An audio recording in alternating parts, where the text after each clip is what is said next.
3:14 in the morning, the Gulf of Oman. A Shahed Swan 361 attack drone slams into the port side of the 60,000-ton oil tanker MV Genko Pickerty. The steel hull peels back like the top of a soda can. The hole is large enough to drive a truck through. The ship begins to slow. In the middle of open water, a slowing ship is not a vessel anymore. It is a target. On radar, 3 more red dots appear. 3 additional drones are screaming low across the surface of the water, and the tanker has nothing to fight back with. 40 miles to the east, a United States Arleigh Burke-class destroyer, the USS Laboon, picks up the same signals, but the destroyer does not turn toward the burning tanker. It increases speed to 35 knots and drives hard in the opposite direction. To anyone watching from the coast, the picture looks exactly the way the enemy wanted it to look. The Americans are running. The tanker is abandoned. If the United States was ever going to act, that window has already closed. But in this stretch of water, nothing is ever quite what it appears to be. The 3 Shahed 136 drones are now 6 miles from the burning tanker.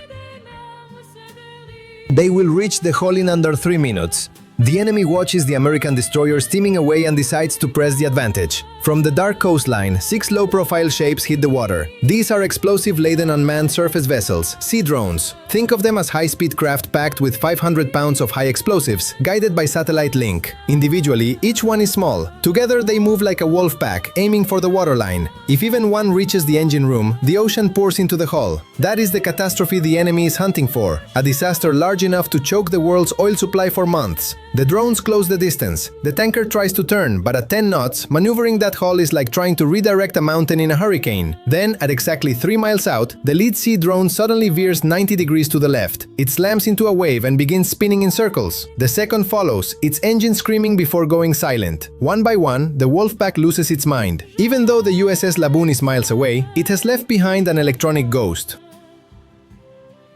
High-powered antennas aboard the destroyer have flooded the airwaves with digital noise. The satellite signal the drones need to find their target has been replaced by a false signal telling each drone that it is 1,000 miles away in the middle of a desert. The enemy's high-tech Wolfpack has just become a collection of floating deadweight. But the enemy realizes their drones are being jammed and they decide to stop playing games. They reach for something that cannot be jammed. The coastline erupts. A massive heat bloom appears on the American satellite feed. This is an anti-ship ballistic missile. A 3-ton spear of solid steel and rocket fuel climbs upward, arching toward the edge of space before curving back down toward the Earth. By the time it begins its final dive, it is moving at 3 times the speed of sound. The sheer kinetic force of that weight moving that fast is enough to punch straight through the tanker and out the other side. But a ballistic missile falling from space still needs a final eye on the ground to track a moving ship. It needs a target update. That is when the second twist reveals itself.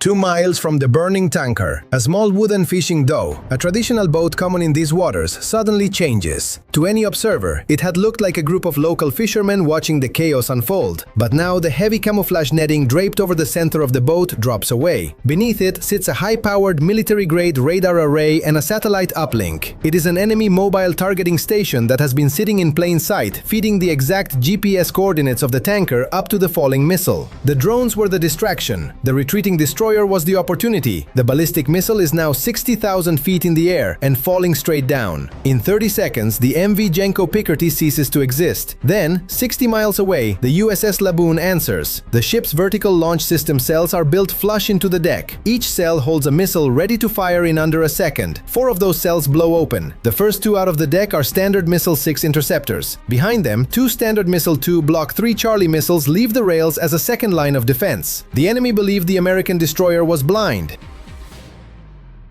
Too far away, hidden behind the curve of the Earth. They thought the disguised dhow was the only eye in the sky. They were wrong. High above the clouds at 30,000 feet, a United States Navy P-8 Poseidon maritime patrol aircraft has been orbiting in total silence. It is not using its own radar, which would give away its position. Instead, it is watching the heat signature of the ballistic missile's engine through a high-definition infrared sensor. The P-8 sends that data down to the USS Laboon. The Standard Missile 6 interceptors receive it mid-flight, adjusting their tail fins, banking into a high-altitude climb that puts them directly in the path of the falling missile. The ship pulls the trigger. The aircraft steers the bullet. The Standard Missile 6 reaches its intercept point 10 miles above the water. It locks onto the ballistic missile, which is now a tumbling mass of steel. The 2 objects close the distance between them at a combined speed of nearly 5,000 miles per hour. The ballistic missile is pulverized. To the crew on the tanker, it looks like a star just went supernova in the middle of the night. The threat from space is gone. But the disguised dhow is still out there. It has just watched its entire plan vanish in a flash of light. The ghost ship tries to run, but the United States Navy does not lose targets once they have been identified. The USS Laboon is now closing the distance at 35 knots, its bow cutting through the waves. The ship's primary weapon for this range is the Mark 45 5-inch gun mounted on the forward deck. The first round leaves the barrel at 2,500 feet per second. But this is not a standard shell. It is a dart-guided projectile with small fins that allow it to adjust its flight path in mid-air. Even if the dhow zigzags, the shell follows. It is like a sniper rifle that fires around the size of a fire extinguisher. The first shell hits the dhow's engine room. It passes through the hull, through the engine block, and detonates inside the fuel tank. But the ghost ship was carrying one final secret. To prevent the Americans from capturing their technology, the enemy had rigged the boat with scuttling charges, large quantities of plastic explosives designed to destroy the evidence. When the Mark 45 shell reaches those charges, the dhow disappears. Pieces of the enemy's radar array are thrown half a mile into the air. The ghost ship is deleted from the surface of the ocean in a single heartbeat. There is still the matter of the 6 sea drones drifting in the water, their engines idling, waiting for a signal that will never come. The USS Laboon does not waste its main gun on them. Instead, it clears the flight deck. 2 MH-60 Romeo Seahawk helicopters rise from the stern of the destroyer. Each one carries a rack of AGM-114 Hellfire missiles under its stub wings. The pilots hover 2 miles out, using nose-mounted cameras to lock onto the drifting drones. The first Hellfire hits a drone directly in its explosive payload. The secondary explosion sends a geyser of seawater 100 feet into the air. In under 3 minutes, all 6 sea drones are gone. The tanker MV Genko Pickerty is still burning, but it is no longer under attack. There is one final piece. The P-8 Poseidon has found where that ballistic missile came from. It has found the nest, and the United States Navy is not known for leaving a job half-finished.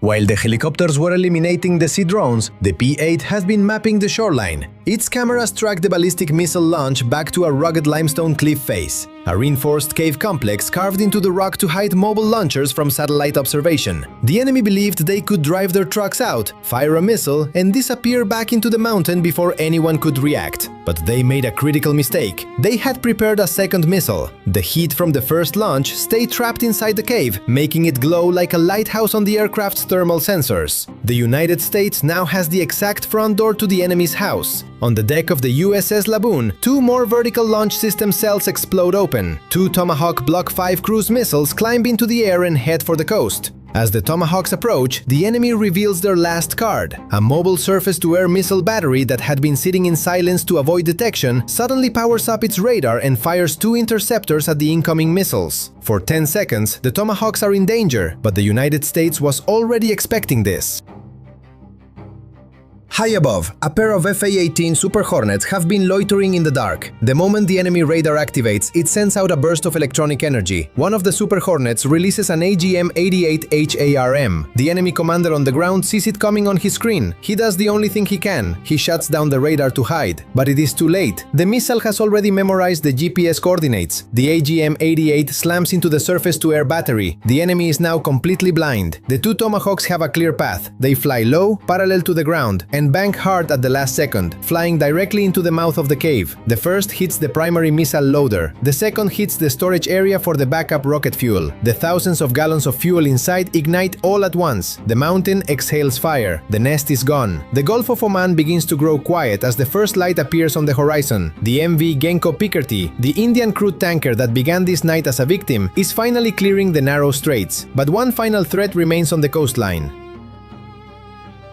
A single enemy shore battery, a small truck carrying a 57mm cannon, fires a parting burst of 3 shells toward the tanker's stern. The USS Laboon activates its phalanx close-in weapon system. The gun wakes up with a sound like a giant piece of canvas being ripped apart. A stream of white-hot tracers reaches out into the pre-dawn sky. The 3 incoming shells are intercepted and vaporized while still half a mile from the tanker. The enemy truck on the shore sees the stream of fire coming toward it and flees into the desert. They have understood, finally, what they were dealing with. The tanker continues its journey. The oil it carries will reach the world's markets. This was supposed to be the night the enemy took control of the Gulf of Oman. It was the 3rd strike of the week. It was supposed to be the moment they demonstrated that the waterway was theirs. Instead, it became the moment they lost everything they had positioned, every asset they had hidden, every plan they had rehearsed. There is one detail about the Standard Missile 6 that almost nobody outside the Navy fully understands, and it is worth sitting with for a moment. Most missiles work like arrows. The ship sees the target, points the missile, and releases it. The Standard Missile 6 is fundamentally different. It is designed to be effectively blind the moment it leaves the ship. The USS Laboon did not even have the enemy missile on its own radar screens when it fired. The Standard Missile 6 was launched into empty sky, and it was the P-8 Poseidon aircraft orbiting miles away that guided it while it was already in flight. That means the United States Navy can kill a target that is literally hidden behind the curve of the Earth or tucked behind a mountain range, invisible to the ship doing the shooting. The Standard Missile 6 is not just a missile, it is a 20-foot supersonic remotely guided sensor that happens to carry a warhead. Think about what that does to any enemy's planning. You can hide your launcher behind a cliff, you can stay below the horizon of the destroyer, you can make yourself invisible to the ship that is firing at you, and none of it matters, because the missile itself can still find you. There is something almost unsettling about that, and I wonder if you feel it the same way I do.